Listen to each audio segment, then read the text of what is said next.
Bugün sizlerle eskinin unutulmaz filmlerini listeliyoruz. Her biri kendi türünde bir başyapıt olan bu yapımların hepsini izleyen var mı? Yüzüklerin Efendisi, Braveheart gibi çok bilinen filmleri listeye almadım. Sinema severler kendini denesin. Listeye başlıyorum. Şeytan Çıkmazı, Angel Heart. Şeytan Çıkmazı, izleyiciyi New York'un karanlık sokaklarına ve Louisiana'nın sisli bataklıklarına götüren gizemli ve gerilim dolu bir film. 1950'lerin atmosferinde geçen hikayede, Mickey Rourke'un oynadığı özel dedektif Harry Angel, Robert De Niro tarafından canlandırılan Louis Cyphre adında esrarengiz bir adam tarafından kayıp bir adamı bulmak için işe alınır. Ancak Angel, araştırmaları ilerledikçe kendini karanlık ve tehlikeli bir dünyada bulur. Film, bir dedektif hikayesinin ötesine geçerek insan ruhunun derinliklerine inen bir psikolojik gerilim sunar. Ayrıca De Niro ve Rourke'un güçlü performansları filmi unutulmaz kılıyor. Şeytan Çıkmazı, izleyiciyi sürekli tetikte tutan sürpriz sonuyla gerilim sevenler için kaçırılmaması gereken bir yapım. Öfke, Raging Bull. Martin Scorsese'nin yönettiği Öfke, boks dünyasının içindeki sert ve acımasız gerçekleri gözler önüne seriyor. Jake LaMotta'nın gerçek hayat hikayesinden uyarlanan bu film, şampiyon bir boksörün zirveye tırmanışını ve düşüşünü anlatıyor. Robert De Niro'nun canlandırdığı LaMotta, ringdeki başarılarına rağmen hayatının geri kalanında kontrolsüz öfkesi ve kıskançlığı nedeniyle büyük kayıplar yaşar. Film sadece bir spor biyografisi değil, aynı zamanda insanın içsel mücadelelerine, kişisel zaaflarına ve yalnızlığına dair derin bir inceleme sunuyor. De Niro'nun Jake LaMotta'yı canlandırdığı performans, ona Oscar kazandırdı ve film, sinema tarihinin en iyi biyografik filmleri arasında yer aldı. Öfke, sinema sanatının gücünü gösteren ve izleyiciyi derin düşüncelere sevk eden bir yapım. Kadın Kokusu, Scent of a Woman. Kadın Kokusu, kör ve emekli bir albay olan Frank Slade ile genç bir öğrenci olan Charlie Simms'in unutulmaz dostluğunu anlatıyor. Al Pacino, Frank Slade rolün. Charlie Sims olarak Chris O'Donnell'ı izliyoruz. Hikaye, Frank'in bir hafta sonu boyunca hayatını değiştiren bir maceraya atılmasını ve Charlie'nin bu süreçte ona eşlik etmesini konu alır. Frank, hayattan zevk almayı unutmuş bir adamken, Charlie'nin desteği ve bu kısa yolculuk ona yaşamın tekrar değerini hatırlatır. Al Pacino'nun etkileyici performansı, ona en iyi erkek oyuncu Oscar'ını kazandırmıştı. Kadın Kokusu, insan ilişkileri, onur ve hayatın küçük anlarının değerini anlatan dokunaklı bir film. İzleyiciler film boyunca Frank'in içsel dönüşümüne tanık olurken, dostluk ve yaşam üzerine derin düşüncelere dalıyorlar. Kanunun Kuvveti, The French Connection. Gerçek bir hikayeden uyarlanan ve William Friedkin tarafından yönetilen bu film, izleyiciyi New York'un karanlık suç dünyasına götürüyor.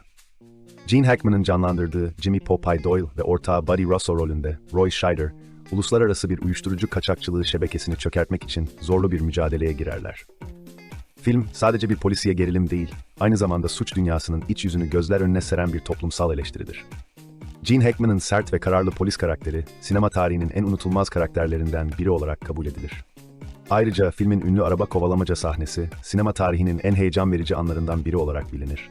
The French Connection, gerçekçiliği ve gerilim dolu atmosferiyle polisiye severler için vazgeçilmez bir klasik. Parmaklıklar arkasında, Cool Hand Luke. Bu film, özgür ruhlu bir adamın sistemle olan mücadelesini anlatıyor. Paul Newman'ın hayat verdiği Luke karakteri, küçük bir suç nedeniyle hapse düşer ve burada diğer mahkumlarla birlikte sıkı bir düzenin içinde yaşamaya zorlanır. Ancak Luke, hiçbir zaman bu düzene boyun eğmez ve sürekli kaçış planları yapar. Film, bireyin özgürlüğü ve sistemin baskısı üzerine derin mesajlar içeriyor.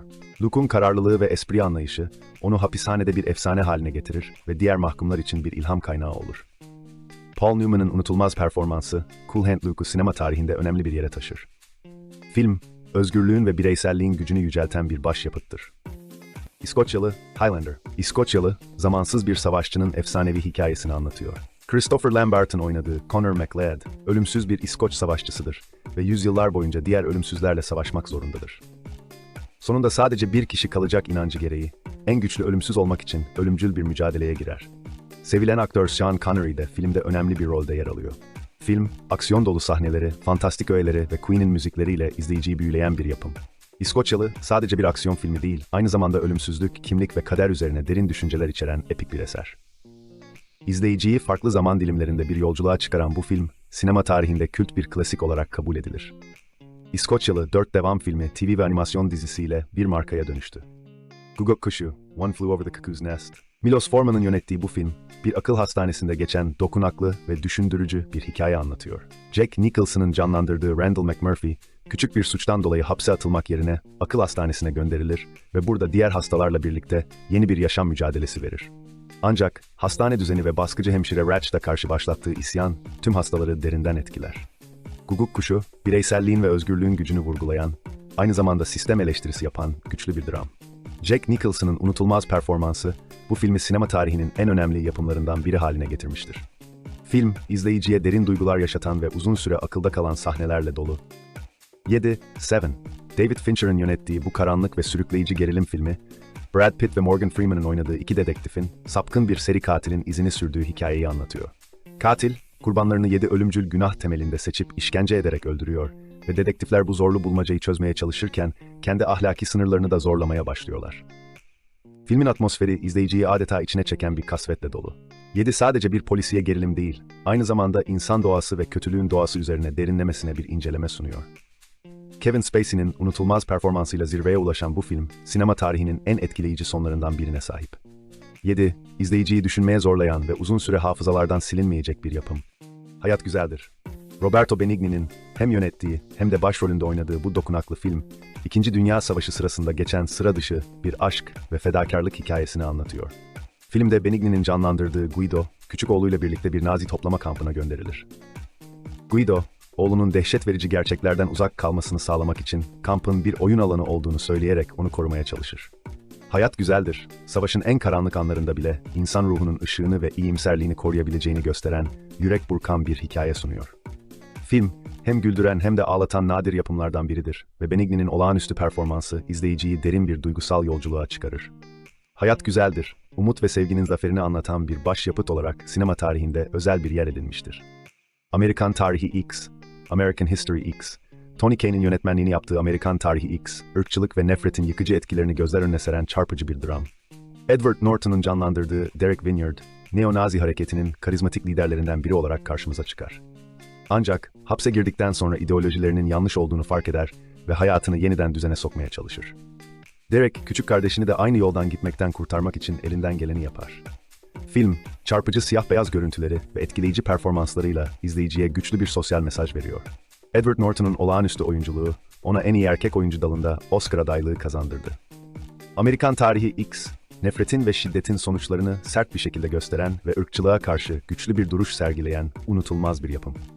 Olağan Şüpheliler, The Usual Suspects, Bryan Singer tarafından yönetilen ve sinema tarihinin en şaşırtıcı sonlarından birine sahip olan Olağan Şüpheliler, karmaşık ve zekice örülmüş bir suç filmi.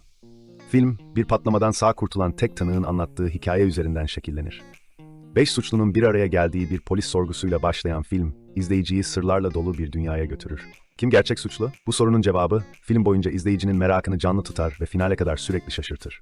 Kevin Spacey'nin canlandırdığı Verbal Kint karakteri, filmin merkezindeki en önemli figürdür ve onun performansı, filmi unutulmaz kılan unsurlardan biridir. Olağan Şüpheliler, zekice kurgulanmış hikayesi ve şaşırtıcı finaliyle sinema severler için adeta bir zihin oyunudur. Full Metal Jacket. Stanley Kubrick'in yönettiği Full Metal Jacket, Vietnam Savaşı'nı anlatan çarpıcı bir savaş filmidir. Film, askerlerin eğitim süreciyle başlar ve ardından onları savaşın ortasına Vietnam'a götürür. Kubrick, savaşın dehşetini ve insan ruhu üzerindeki yıkıcı etkilerini gözler önüne sererken, film boyunca izleyiciye sert ve gerçekçi bir anlatım sunar.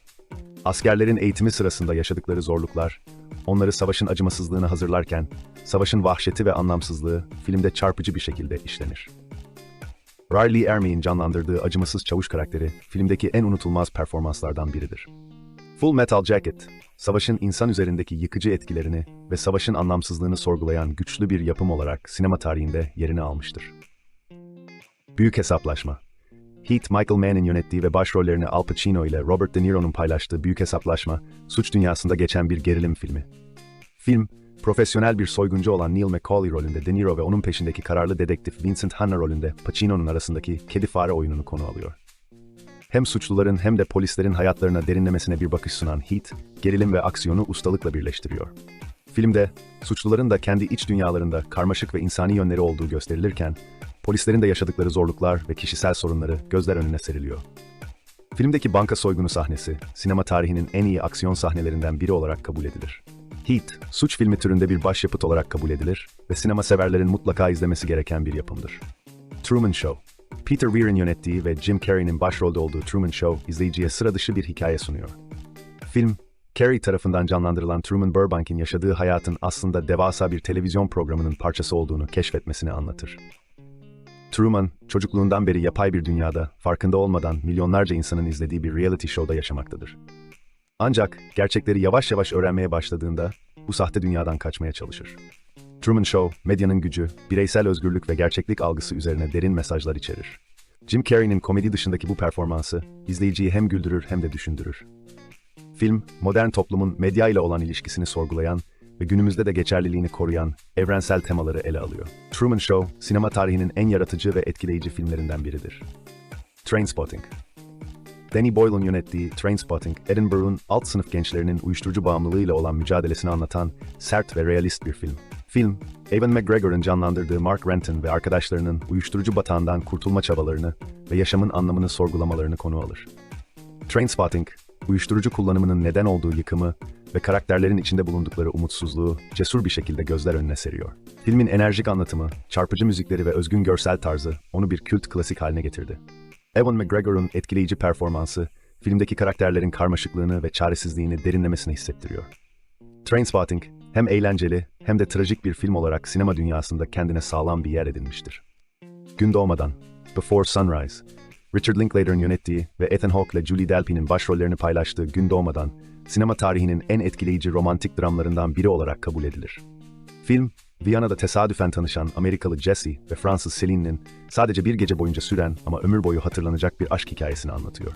İkili, Avrupa'da yolculuk ederken birbirlerini keşfeder ve derin sohbetlerle geceyi geçirirler. Film, karakterlerin hayat, aşk, ölüm ve hayaller üzerine yaptıkları samimi ve içten konuşmalarla doludur.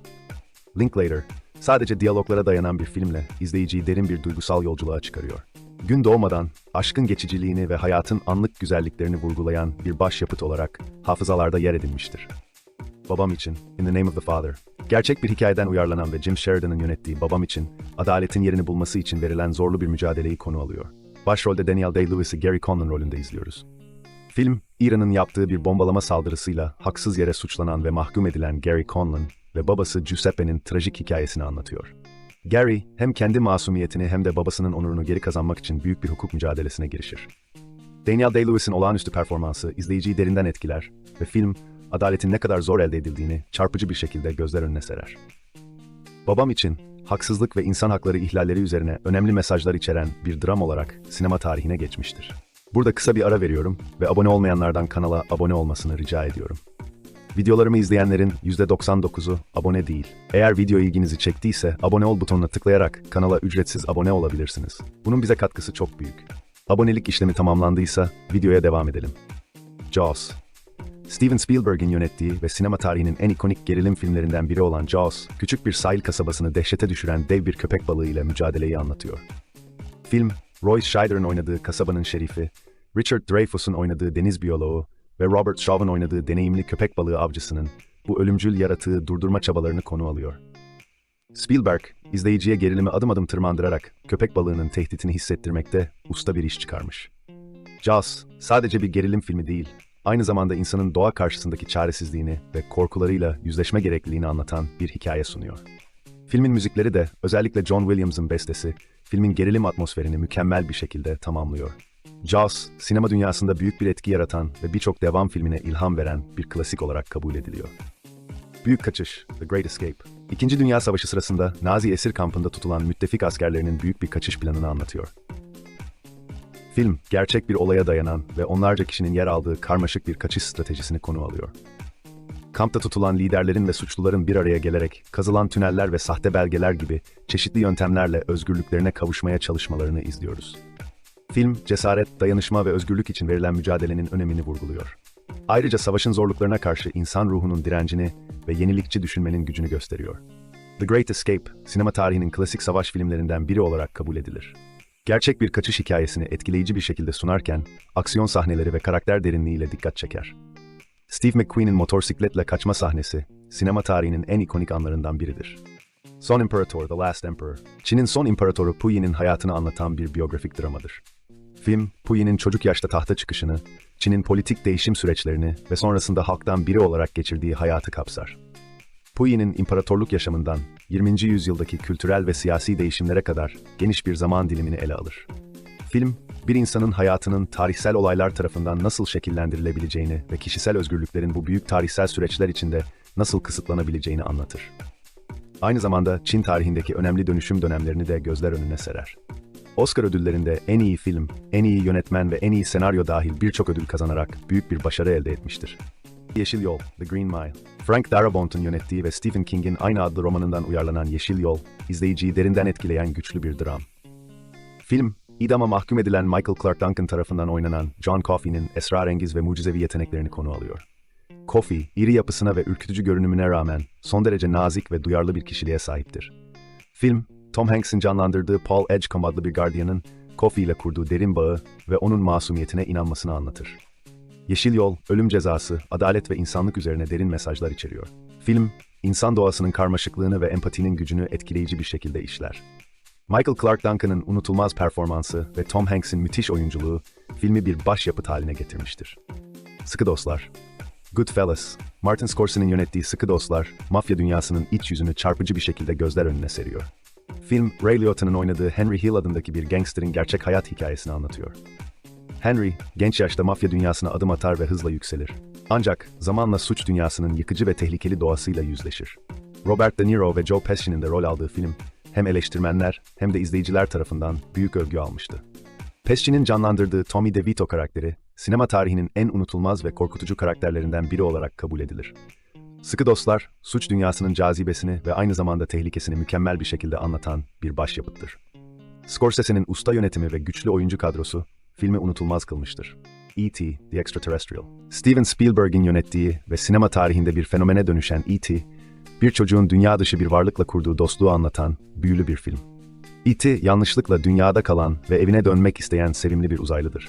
Onu bulan küçük Elliot, E.T.'yi gizlice evine alır ve ona yardım etmek için kardeşleriyle birlikte bir plan yapar. Film, çocukların masumiyeti ve dostluğun evrensel dilini işlerken, aynı zamanda yetişkinlerin dünyasındaki korkulara da ışık tutar.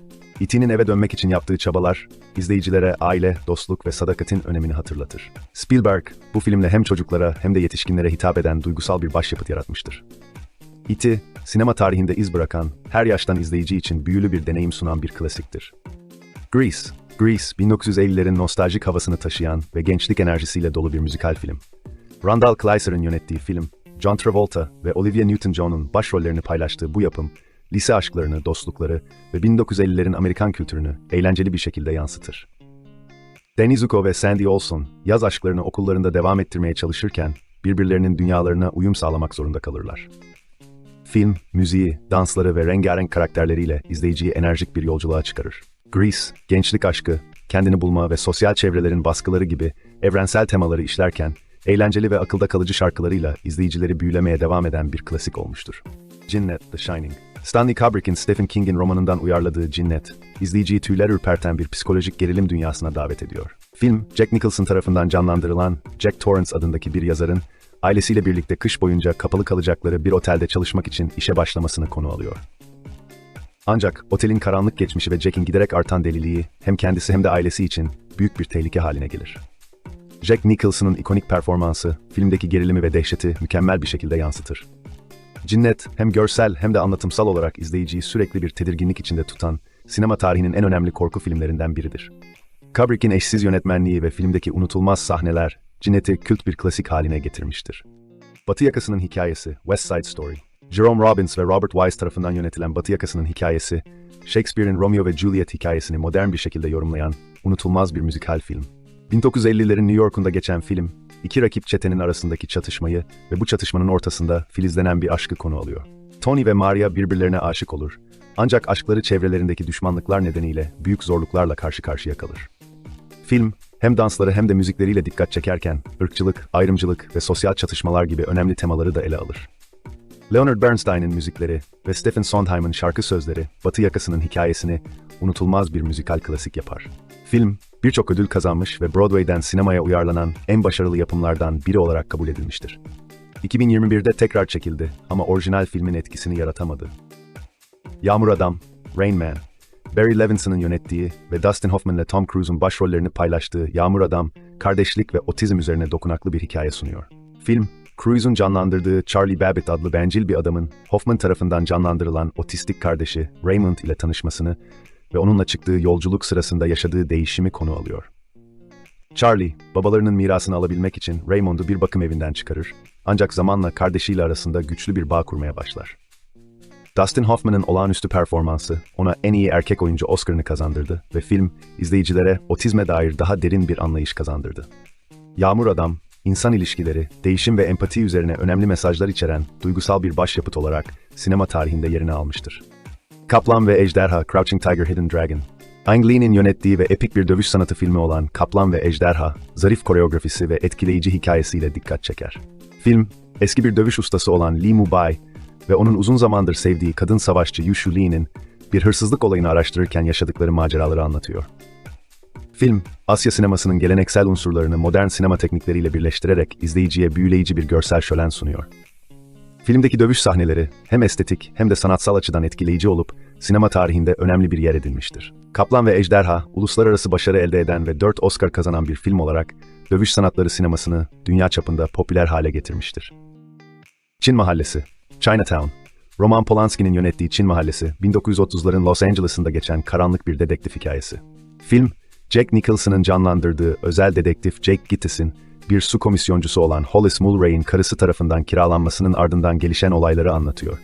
Gittes, basit bir aldatma vakasını araştırırken kendini su kaynaklarıyla ilgili karmaşık ve tehlikeli bir komplo içinde bulur. Polanski, filmde dönemin atmosferini ve Los Angeles'ın karanlık yüzünü ustalıkla yansıtırken, Nicholson'un performansı filmi unutulmaz kılan unsurlardan biridir. Çin Mahallesi, hikaye anlatımı, atmosfer ve karakter derinliği açısından sinema tarihinin en iyi kara filmlerinden biri olarak kabul edilir. Film, izleyiciye adalet, ahlak ve güç ilişkileri üzerine düşündüren güçlü bir yapım sunar. Kaçak, The Fugitive, Andrew Davis'in yönettiği kaçak heyecan dolu bir aksiyon ve gerilim filmi. Film, Harrison Ford tarafından canlandırılan, haksız şekilde karısını öldürmekle suçlanan ve hapse atılan Dr. Richard Kimball'ın suçsuzluğunu kanıtlamak için kaçışını konu alıyor. Kimball, kaçarak hem gerçek katili bulmaya çalışır hem de peşindeki azimli U.S. Marshal Samuel Gerard'dan kaçmaya çalışır. Samuel Gerard'ı canlandıran Tommy Lee Jones'un bu rolü ona en iyi yardımcı erkek oyuncu Oscar'ını kazandırdı. Kaçak, gerilim dolu sahneleri ve sürükleyici hikayesiyle izleyiciyi ekrana kilitleyen bir film. Film, masumiyet, adalet ve insanın hayatta kalma mücadelesi üzerine düşündürücü temalar içeriyor. Harrison Ford ve Tommy Lee Jones'un güçlü performansları, filmi aksiyon gerilim türünün en unutulmaz yapımlarından biri haline getirmiştir. Her biri kendi türünde çığır açmış, unutulmaz performanslar ve hikayelerle dolu bu filmleri izlemenizi şiddetle tavsiye ediyorum. Sinema tutkunları için gerçek bir hazine niteliğindeki bu filmler size unutulmaz deneyimler yaşatacak. Bu filmlerin hepsi, bazıları özel efektleriyle, bazıları müzikleriyle, bazıları ise oyunculuk performanslarıyla öne çıkıyor. Belki biraz eski gelebilir ama inanın bana, her biri kendi zamanının çok ötesinde ve her zaman izlenmeye değer. Peki sizce hangisi en ilginç görünüyor? Hangisini ilk izlemek isterdiniz? Yorumlarda bize söyleyin. 30'da 30 yapan varsa mutlaka yorumlara yazsın. Sinefilleri görelim. Kanala abone olmayı ve videoyu beğenmeyi unutmayın. Bir sonraki videoda görüşmek üzere.